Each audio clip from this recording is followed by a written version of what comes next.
हमारा हिंदू जो ना सो रहा है और आपस में बटा हुआ है। जिस दिन असल में हिंदू जाग गया, अपनी जाति पंथ से उठकर धर्म के लिए जाग गया ना, उस दिन किसी गली कुचे की औकात नहीं है जो हिंदुओं पर उंगली उठा सकेगा। देश के अंदर जो विधर्मी है, जो जिहादी मानसिकता वाले हैं, जो हमारे सनातनी और हिंदू भाई बहनों को प्रताड़ित करते हैं, अगर दम है तो उत्तर प्रदेश में करके दिखाओ।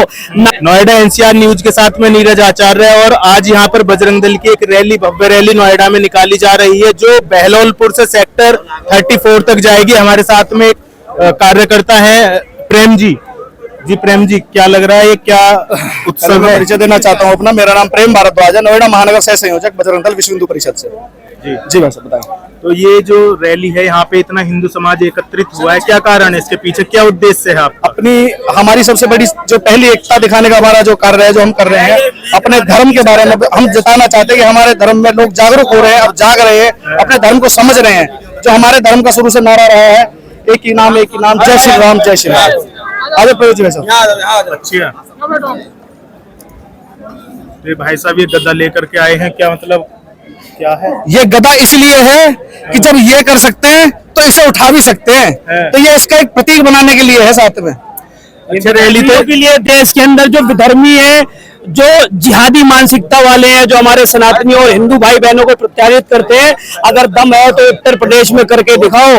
ना को चना न चबवा दिया तो हम भी जो है बजरंगी नहीं, हम जो है श्री राम के वंशज और श्री राम के संतान नहीं। हम जिस तरह ये कहते हैं कि भाईचारा भाईचारा, हम भी उस भाईचारे को निभाने के लिए इस गदा को लेकर आए हैं। इस गदा के साथ में बताया जाएगा कि बच्चा भाईचारा निभाया कैसे जाएगा। अब एक बार यहाँ पर करके दे दिखाएं कुछ। अच्छा, एक बात बताओ, पिछली बार आपने रैली निकाली थी बांग्लादेश के समर्थन में, जब बांग्लादेश में हिंदुओं पर अत्याचार हो रहा था तो स्टेडियम से निकाली थी रैली, ठीक है ना? लेकिन अब तो भारत के अंदर बंगाल में ही होने लगा है अत्याचार। ये बहुत ही गलत काम है, हमारा हिंदू नहीं जग रहा है। उसका मुख्य कारण, सबसे बड़ा मुख्य कारण क्या, अभी भी हमारा हिंदू जो ना सो रहा है और आपस में बटा हुआ है। जिस दिन असल में हिंदू जाग गया, अपनी जाति पंथ से उठकर धर्म के लिए जाग गया ना, उस दिन किसी गली कुचे की औकात नहीं है जो हिंदुओं पर उंगली उठा सकेगा।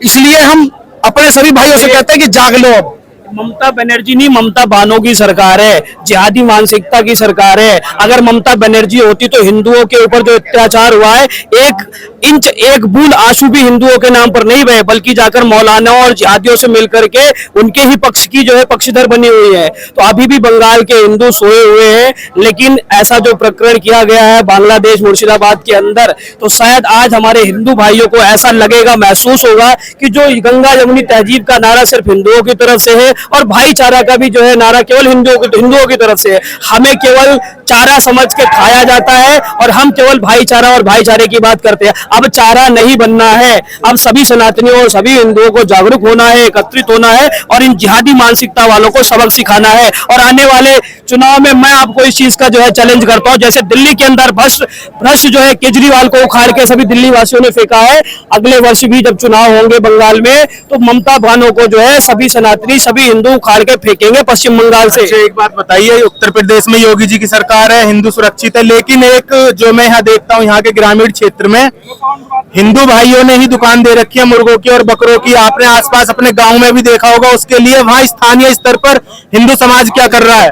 उसका कारण पता है क्या है? मैं एक छोटा सा एग्जांपल बताता हूँ। जिस तरह से कश्मीर से हमारे हजारों लाखों भाई पलायन करने पर मजबूर हुए थे, और उनका भी यही कारण था, वो अपने भाईचारे पे, जब उन लाखों में से अगर 10,000 भी हथियार उठा लेते तो आज हमें वहां से पलायन करने की नौबत नहीं आती। और मैं आज भी अपने सभी भाइयों से कहता हूं कि पलायन करने की आवश्यकता नहीं है, हथियार उठाओ और अपने आप को मजबूत करो, अपने घर को मजबूत करो, तब सुरक्षित होगे तुम। अपने भाइयों के साथ रहो।